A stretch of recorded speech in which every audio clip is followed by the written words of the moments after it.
Rohit Vemula bill पर आप क्या कहेंगे?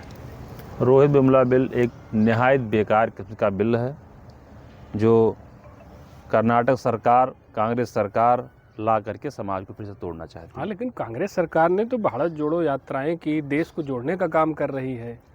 तो जी। ये वहीं दूसरी तरफ एक वर्ग को साधने के लिए रोहित वेमुला बिल लेकर के आ रही है। देखिए, भारत जोड़ो यात्रा जो राहुल गांधी चलाए थे, अगर उनका उद्देश्य वही होता, भारत जोड़ने वाला ही, तो रोहित वेमुला बिल की कोई आवश्यकता नहीं थी। तो इसका क्या प्रभाव पड़ेगा समाज में? क्यों आप इसको गलत मानते हैं? दिक्कत क्या है रोहित वेमुला बिल से? अरे दिक्कत कैसे नहीं भाई, भैया? एक समाज को सुरक्षा मिल जाएगी, उसके साथ जातीय भेदभाव नहीं एक होगा। समाज, भारत में एक के समाज मानेंगे आप? जो जितनी पब्लिक है, जो आबादी है, इसको अलग अलग समाज में बांटना चाहते हैं। नहीं, हमारे पास पहले से कानून मौजूद हैं, हाँ, जिसके तहत लोगों को कोई गलत करता है, भेदभाव करता है तो उसको न्याय दिया जा सकता है। लेकिन अलग से कानून लाने का हो सकता है ये उद्देश्य हो कि थोड़ा प्रोटेक्शन बढ़ जाए। नहीं, ऐसा कुछ नहीं है। आपने अलग से कानून की बात की, पूर्व में जो भी अलग से कानून लाए गए हैं वो भी गलत है, जैसे उसकी कोई ज़रूरत नहीं थी। जैसे जैसे SC/ST एक्ट, SC/ST एक्ट आप जानते हैं कि उसका पूर्ण रूप से दुरुपयोग हो रहा है। बहुत ही मतलब उच्चतम स्तर पर दुरुपयोग किया जा रहा है उसका। नहीं तो SC/ST एक्ट हट जाएगा तो उन लोगों को न्याय कैसे मिलेगा? काहे नहीं न्याय मिलेगा? कैसे मिलेगा? आपको हमको न्याय नहीं मिलता है।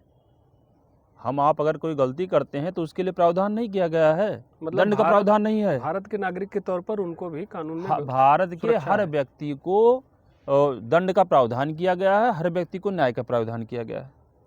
तो उसमें अतिरिक्त या विशेष कोई कानून बना के एक संप्रदाय को, एक समाज के एक वर्ग को लाभ देना, दूसरे वर्ग को नुकसान करना, ये भारत जोड़ो नहीं होगा, ये भारत तोड़ो हो रहा है। सीधे तौर पर रोहित वेमुला बिल का के आप समर्थन में हैं या विरोध में हैं, ये बताते हुए सरकार से आपकी क्या अपील है, इसको बताइए।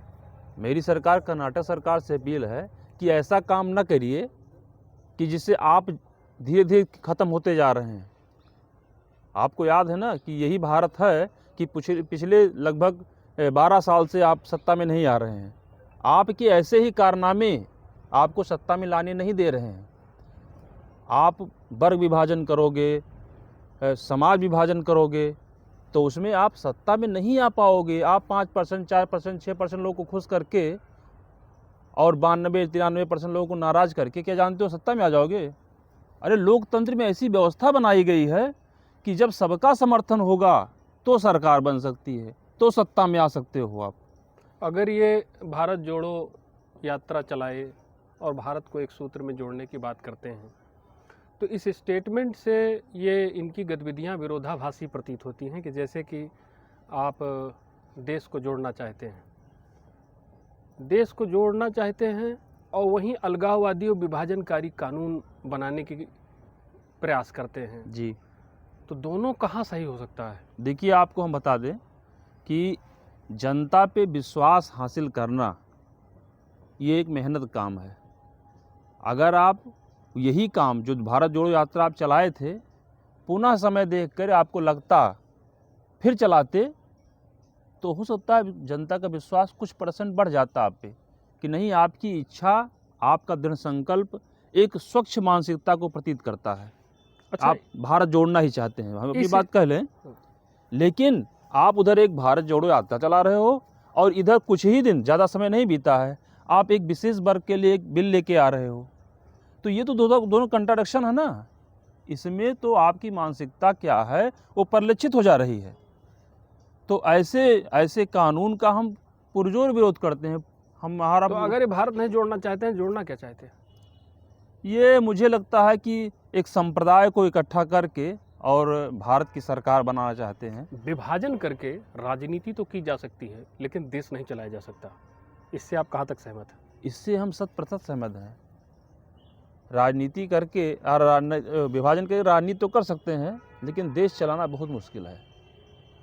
हमारा देश विभिन्न संस्कृतियां, संप्रदाय की जनता रहती है यहाँ पे। सबको इकट्ठा करके, जैसे एक परिवार को इकट्ठा करके चलाना एक मुखिया का कर्तव्य होता है, उस तरह से अगर आप आते तो संभवतः था कि आपकी सत्ता में वापसी भी होती या हो सकता है आप काबिज हो जाते, लंबे समय तक चलते। लेकिन जो आज आपकी स्थितियां है, जो सोच है, इससे तो संभव नहीं है कि भारत के लोकतंत्र में ऐसे व्यक्ति को स्थान मिले, वो भी इस सिचुएशन में। इनका काम कुछ ऐसा ही दिखता है कि अगर नेतृत्व की क्षमता ना हो तो गुटबाजी करना शुरू कर दो। जी जैसे गांव में आप छान उठाई जात है, हाँ हाँ तो छान उठाऊं कुछ जने का करे छनिए पकड़ के हाँ, लटक खींच जाए। लेते हैं। तो अगर ये देख रहे हैं ना खेलब ना हाँ, खेले देव, खेलवे बिगाड़ खेल दिए। बिगाड़ दिए वे।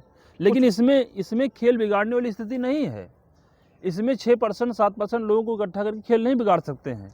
हाँ, ये ज़रूर है कि देश को नुकसान पहुंचाएंगे, देश पीछे जाएगा, देश के युवाओं की मानसिकता को चेंज करेंगे, अलग अलग मानसिकता के लोग पैदा होंगे। जहाँ देश के विकास की सोच रखने वाले युवा होने चाहिए, वहाँ वर्ग विशेष का विकास की सोच रखेंगे, तो जाहिर सी बात है देश पीछे जाएगा।